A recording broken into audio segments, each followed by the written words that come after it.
A Wrinkle in Time by Madeleine, Chapter 4, Part D. One of Uriel's moons, Mrs. Whatsit told them, her mighty voice faintly breathless. Oh, it's beautiful, Meg cried. It's beautiful. The silver light from the enormous moon poured over them, blending with the golden quality of the day, flowing over the children, over Mrs. Whatsit, over the mountain peak. Now we will turn around, Mrs. Whatsit said. And at the quality of her voice, Meg was afraid again.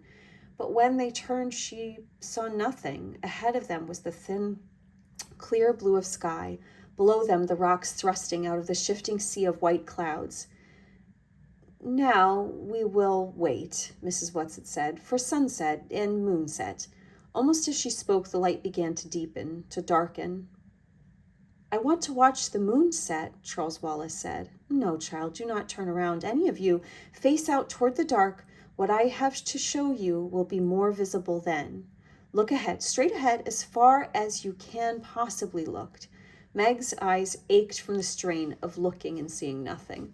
Then, above the clouds, which encircled the mountain, she seemed to see a shadow, a faint thing of darkness so far off that she was scarcely sure she was really seeing it. Charles Wallace said, Oh, what's that? That sort of shadow out there, Calvin gestured. What is it? I don't like it. Watch, Mrs. Whatsit commanded. It was a shadow, nothing but a shadow. It was not even as tangible as a cloud. Was it cast by something, or was it a thing in itself? The sky darkened, the gold left the light, and they were surrounded by blue. Blue deepening until where they had been, nothing but the evening sky there, was now a faint pulse of star, and then another and another and another.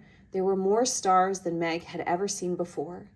The atmosphere is so thin here, Mrs. Whatsit said, as though in answer to her unasked question, that it does not obscure your vision as it would at home. Now look straight ahead. Meg looked. The dark shadow was still there. It had not lessened or dispersed with the coming of night. And where the shadow was, the stars were not visible.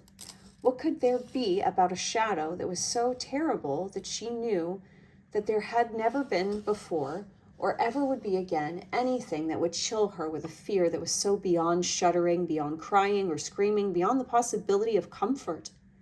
Meg's hand holding the blossom slowly dropped, and it seemed as though a knife gashed through her lungs. She gasped, but there was no air for her to breathe.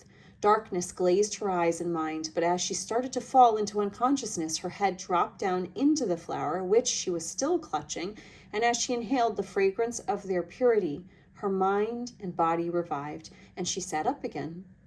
The shadow was still there, dark and dreadful. Calvin held her hand strongly in his, but she felt neither strength nor reassurance in his touch. Besides, beside her, a tremor went through Charles Wallace, but he sat very still. He couldn't be seeing this, Meg thought. This is too much for so little a boy, no matter how different and extraordinary a little boy. Calvin turned, rejecting the dark thing that blotted out the light of the stars. Make it go away, Mrs. Whatsit, he whispered. Make it go away. It's evil. Slowly the great creature turned around so that the shadow was behind them, so that they saw only the stars, unobscured, the soft throb of starlight on the mountain, the descending circle of the great moon swiftly slipping over the horizon. Then, without a word from Mrs. Whatsit, they were traveling downward, down, down. When they reached the corona of clouds, Mrs. Whatsit said, You can breathe without the flowers now, my children. Silence again. Not a word. It was as though the shadow had somehow reached out with its dark power and touched them so that they were incapable of speech. When they got back to the flowery field, bathed now in starlight and moonlight from another smaller, yellower rising moon, a little of the tenseness went out of their bodies, and they realized that the body of the beautiful creature on which they rode had been as rigid as theirs. With a graceful gesture, it dropped to the ground and folded its great wings. Charles Wallace was the first to slide off. Mrs. Who? Mrs. Which? He called, and there was an immediate quivering in the air. Mrs. Who's familiar glasses gleamed at them. Mrs. Which appeared too, but as she had told the children, it was difficult for her to materialize completely, and though there was the robe and peaked hat, Meg could look through them to mountains and stars. She slid off Mrs. Whatsit's back and walked, rather unsteadily, after the long ride, over to Mrs. Which. The dark thing we saw, she said. Is that what my father is fighting?